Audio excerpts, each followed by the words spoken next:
अस्सलाम वालेकुम। मैं उम्मीद करता हूँ कि आप सब ठीक होंगे। तो हमने चैप्टर 5 स्टार्ट किया है, बीकॉम पार्ट 2 कॉस्ट अकाउंटिंग का। आज हम करने जा रहे हैं क्वेश्चन 5.17। तो चलिए सबसे पहले क्वेश्चन पढ़ लेते हैं। Preparing the operating statement for incomplete data from incomplete data following information related to operations of Al-Madin Manufacturing Corporation Limited for the month of July।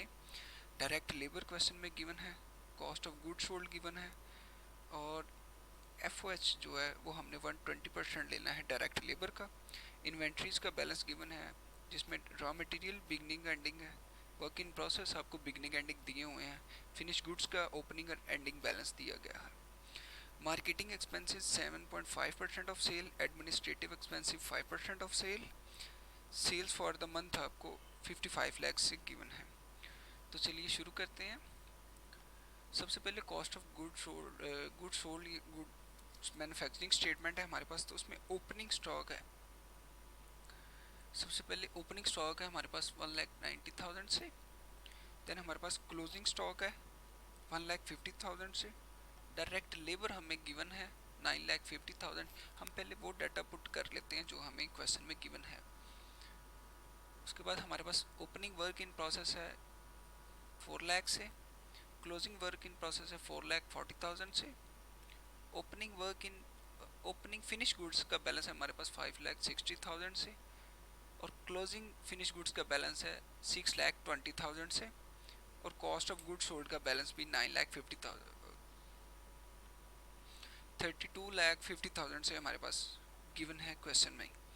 तो यहाँ से अब क्वेश्चन में रिवर्स कैलकुलेशन करें तो हमारे पास जो मिसिंग कैलकुलेशन है वो हम फाइंड आउट कर सकते हैं इजीली। तो पहले क्लोजिंग फिनिश गुड्स का हमने माइनस किया है तो हमारे पास आया था 32,50,000। तो अब अगर हम 32,50,000 में 6,02,000 को ऐड कर दे तो हमारे पास cost of goods available for sale आ जाएगी 38,70,000। इसी तरह ओपनिंग फिनिश गुड्स पहले हमने प्लस की थी, तो अब हम इनको माइनस करेंगे 38,70,000 में से, तो हमारे पास आ जाएगा 33,10,000। No, work in process, closing work in process पहले माइनस हुआ है तो अब हम इसे ऐड करेंगे तो हमारे पास आ जाएगा जी 37,50,000।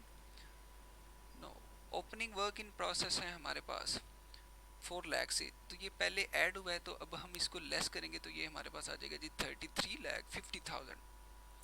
अब एफ कैलकुलेट करना है हमने, तो एफ का बैलेंस हमें बताया गया जी आपने 9,50,000 का 120% लेना है। तो इसका 120% लेंगे तो ये हमारे पास आ जाएगा 7,60,000।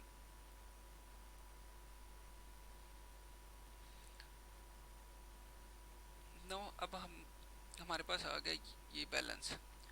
तो इससे हम रिवर्स कैलकुलेट करते हुए 33,50,000 में से अगर हम इन दोनों के बैलेंसेस को माइनस कर दें, एफ और डायरेक्ट लेबर के बैलेंस को, तो रिमेनिंग हमारे पास 16,40,000 जो बैलेंस है वो डायरेक्ट मटेरियल यूज़ का बैलेंस आ जाएगा जो कि हमने इस पीरियड में यूज़ किया है। 16,40,000 में से अगर हम उसमें अब हमने कैलकुलेट करना है मटेरियल अवेलेबल फॉर जो हमने परचेज किया है, तो 16,40,000 में हम 1,50,000 को ऐड करें तो हमारे पास मटेरियल अवेलेबल फॉर यूज़ आ जाएगा। तो इसमें से अगर हम ओपनिंग जो स्टॉक था जो पीरियड के स्टार्ट में हमारे पास अवेलेबल था, तो अगर हम उसको लेस कर दें तो हमारे पास आ जाएगा जी जो हमने मटेरियल परचेज किया है ड्यूरिंग दिस पीरियड 16 लाख से आ जाएगा हमारे पास। तो अब हमने इनकम स्टेटमेंट बनानी है, तो सेल्स हैं हमारे पास। सबसे पहले सेल्स हमें 5 लाख से गिवन है क्वेश्चन में, और कॉस्ट ऑफ गुड्स सोल्ड 32,50,000 से गिवन है हमें क्वेश्चन में। तो 55 लाख में से 32,50,000 को लेस करें तो ये हमारे पास आ गया ग्रॉस प्रॉफिट 22,50,000। अब ऑपरेटिंग एक्सपेंसेस कैलकुलेट करने हैं, तो सबसे पहले उसने मार्केटिंग एक्सपेंस बताया कि आपने 7.5% ऑफ सेल लेना है।